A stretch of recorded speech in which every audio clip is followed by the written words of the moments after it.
देखिए हर खबर यहीं पर, सब्सक्राइब कीजिए TV9 भारतवर्ष। नेपाल चीन की आस्तीन पर बैठा तोता बन चुका है। जिनपिंग के शागिर्दों की संगत में नेपाल के नेताओं की अकल भी चीनियों की तरह ही हो गई है।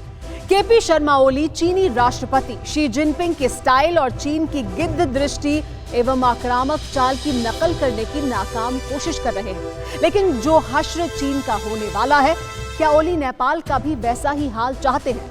क्योंकि अमेरिका चीन को बख्शने के मूड में बिल्कुल नहीं है। हालात तो यहां तक पहुंच चुके हैं कि अमेरिका और चीन के बीच किसी भी वक्त जंग हो सकती है। ऐसा क्यों कहा जा रहा है, इस रिपोर्ट में देखिए।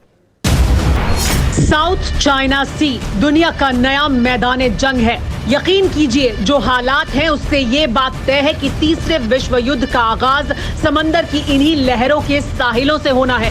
समंदर में जंगी बेड़ों की गर्जना है तो आसमान में फाइटर प्लेन परवाज भर रहे हैं। वहीं किनारों पर टैंकों के काफिले दुनिया पर आने वाली एक और त्रासदी का संकेत दे रहे हैं। चीन की सरकार के भोंपू ग्लोबल टाइम्स के मुताबिक चीन ने एक बार फिर साउथ चाइना सी में अपने जंगी जहाज उड़ाए हैं। PLA ने विवादित नंशा आइलैंड के करीब मिलिट्री ड्रिल की। एक्सरसाइज में चीन की नेवी की सदर्न थिएटर कमांड शामिल थी। चीन के JH-7 फाइटर बॉम्बर्स भी ड्रिल में शामिल थे। इससे पहले चीन ने साउथ चाइना सी में अपने कृत्रिम द्वीपों पर फाइटर जेट तैनात कर दिए हैं। सैटेलाइट से मिली इमेज से पता चलता है कि चीन ने दक्षिण चीन सागर में विवादित वुडी आइलैंड पर बनाए गए हवाई ठिकाने पर 8 फाइटर जेट तैनात किए हैं। इनमें से 4 J-11BS हैं, जबकि बाकी के 4 अमेरिकी जहाजों को निशाना बनाने में सक्षम फाइटर जेट हैं। चीन और अमेरिका में जंग के हालात किस हद तक पहुंच चुके हैं, इसका अंदाजा इसी से लगाया जा सकता है कि चीन ने पहली बार वुडी आइलैंड पर इतनी बड़ी तादाद में फाइटर जेट को तैनात किया है। यूं तो चीन पिछले 70 दिन से साउथ चाइना सी में अपनी जंगी तैयारियां दिखा रहा है, लेकिन अब तनाव चरम पर पहुंच चुका है। तब जबकि खासतौर पर अमेरिका ने चीन पर निगरानी रखने के लिए अपने सबसे घातक जंगी जहाज USS निमित्ज को मैदान में उतारा है।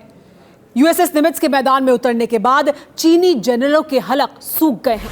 ये तस्वीरें दुनिया के सबसे घातक जंगी जहाज USS निमित्ज की हैं, जो चीन के करीब साउथ चाइना सी में जंगी एक्सरसाइज खत्म कर अब अंडमान निकोबार के करीब पहुंच गया है। इस इलाके में हमारी नेवी पहले से ही युद्धाभ्यास कर रही है। माना जा रहा है कि USS निमित्ज हमारी नेवी के साथ वॉर एक्सरसाइज में हिस्सा ले सकता है, जो चीन की साजिशों को देखते हुए बेहद जरूरी भी है। अमेरिका के सुपर कैरियर्स में USS निमित्ज को सबसे ताकतवर माना जाता है। न्यूक्लियर ताकत से चलने वाला ये एयरक्राफ्ट कैरियर साल 1975 से ही अमेरिकी नेवी का ब्रह्मास्त्र है। USS निमित्ज स्ट्राइक ग्रुप 11 का अंक है, जो अकेले अपने दम पर कई देशों को तबाह करने की ताकत रखता है। 332 मीटर लंबे इस एयरक्राफ्ट कैरियर पर 90 लड़ाकू विमान और हेलीकॉप्टर्स के अलावा 3000 के आसपास नौसैनिक तैनात होते हैं। अमेरिका की तैयारी इशारा कर रही है कि साउथ चाइना सी में मामला बेहद सीरियस हो चुका है। यहाँ जंग किसी भी वक्त शुरू हो सकती है।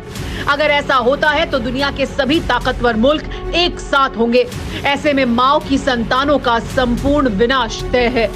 फिक्र आपकी, सोमवार से शुक्रवार रात 9 बजे सिर्फ TV9 भारतवर्ष पर।